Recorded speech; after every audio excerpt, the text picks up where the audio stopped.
1400 सहाब के साथ हुजूर उम्रे के लिए तशरीफ लाते हैं। कुफार मक्का खड़े हो गए कि हम उम्रा नहीं करने देंगे, लड़ाई होगी। हजरत उस्मान गनी रज़ी अल्लाह तआला अन्हु को भेजा कि हम उम्रा करके वापस चले जाएंगे, कोई लड़ाई का इरादा नहीं है। उन्होंने कहा ये नहीं होगा, उस्मान आप आए हो तो तवाफ़ बैतुल्लाह करना चाहो तो कर सकते हो। कहा नहीं, ये तो नहीं हो सकता कि हुजूर की बगैर मैं तवाफ करूं। खैर सुलह हुदैबिया का मौका आया तो उर्वा बिन मसूद की क़यादत में कुरैश मक्का ने मुज़ाकरात किए हुजूर अलैहिस्सलाम से, तो एक सुलहनामा तय पा गया। उसकी शराइत में से एक शर्त ये थी कि मक्के से अगर कोई शख्स भाग करके मदीनातुल मुनव्वरा जाए तो अहले मदीना उसको पनाह नहीं दे सकेंगे, वो हमारा भगोड़ा शख्स होगा तो उसको पनाह नहीं दे सकेंगे। और अगर कोई शख्स मदीनातुल मुनव्वरा से मक्का वापस आना चाहे तो अहले मक्का उसको पनाह देने के मजाज होंगे। तो हजरत उमर रज़ी अल्लाह तआला अन्हु इस शर्त पर बहुत परेशान हुए और हजरत अबू बकर सिद्दीक रज़ी अल्लाह तआला अन्हु से जाके बात की और कहा क्या हम हक पे नहीं है? कहा हक पे हैं। हुजूर अल्लाह के सच्चे रसूल नहीं है? कहा हुजूर अल्लाह के सच्चे रसूल है। तो कहा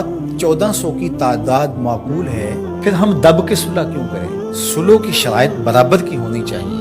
अगर कोई उनका भाग करके आ जाए उधर से तो वो हम पनाह दे सकें, और अगर हमारा जाए तो वो पनाह दे सके, या फिर वो भी ना दे हम भी ना दें। तो हजरत अबू बकर रज़ी अल्लाह तआला अन्हु ने बगैर किसी तामुल के एक बात कही कि उमर क्या इस शर्त को हुजूर कबूल कर रहे हैं? तो कहा वो कबूल कर रहे हैं। तो बरजस्ता दूसरा जुमला आया, कहा उमर हुवा रसूलुल्लाह सल्लल्लाहु अलैहि वसल्लम, उमर वो अल्लाह के रसूल हैं। जब वो कबूल कर रहे हैं तो बात खत्म।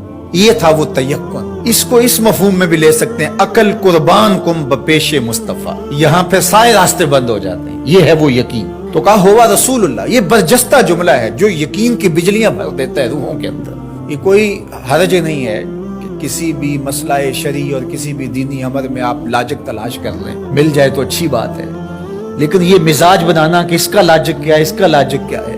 तो अब जरा देखिए कि जो ज़ाहरी उस पे बात उठती थी कि 1400 की हमारी तादाद है और वो इतने हैं, तो बरजस्ता जो जवाब दिया वो ये था हुवा रसूलुल्लाह सल्लल्लाहु अलैहि वसल्लम, कि वो अल्लाह के रसूल है। तो हजरत उमर वहीं खामोश हो गए। आगे चलिए, हुजूर अलैहिस्सलाम का विसाल होता है। इससे कबल लश्कर उसामा हुजूर रवाना कर चुके हैं। 17-18 साल उम्र थी तो इनकी क़यादत के अंदर हुजूर ने एक लश्कर तैयार किया। तो ये लश्कर अभी जुरफ के मुकाम पे पहुंचा था कि हुजूर का विसाल हो गया।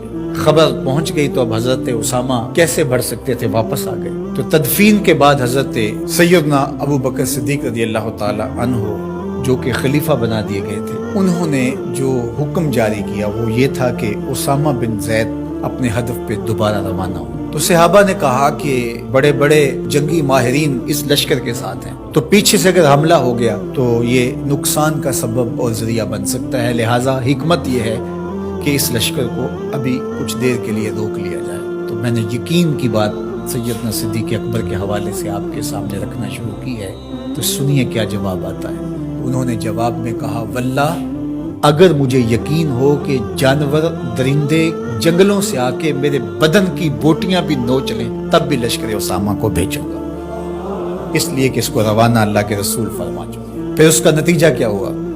जो कबाइल पर तोल रहे थे हुजूर के विसाल की वजह से, जिनके कुछ हौसले बड़े थे, उन्होंने सोचा इनका कितना सिस्टम मजबूत है कि ये इन हालात के अंदर भी लश्कर को रवाना करने की पोजीशन में है। और जिधर लश्कर गया उन्हें ये खबर पहले पहुंच गई कि हुजूर अलैहिस्सलाम का विसाल हो गया, लेकिन उन्होंने सोचा कि इन हालात के अंदर भी लश्कर हमलावर हो रहा है हमारे ऊपर, तो इसका मतलब है ये कितने मजबूत हो गए होंगे। तो लश्कर भी कामयाब और बामुराद मुजफ्फर होकर के वापस पलटा और किसी को मदीनातुल मुनव्वरा की तरफ मैली आंख से नजर उठा के देखने की हिम्मत भी न पड़ी। ये सैयदना सिद्दीक़ अकबर रज़ियल्लाहु ताला अन्हु के यकीन का, एतमाद का, भरोसे का और हुजूर अलैहिस्सलातु वस्सलाम की जात पर उनका जो इज़ानो यकीन था, उसका नतीजा था। तो यकीन की कायनात का अगर किसी ने शहनशाह देखना है तो वो अबू बकर सिद्दीक़ रज़ियल्लाहु ताला अन्हु। उनकी पूरी जिंदगी यकीन की दौलतों से भरी पड़ी है। साहिब सिद्क भी हैं, साहिब यकीन भी हैं। यकीन की जिस अजमत पर वो फाइजुल मराम हैं,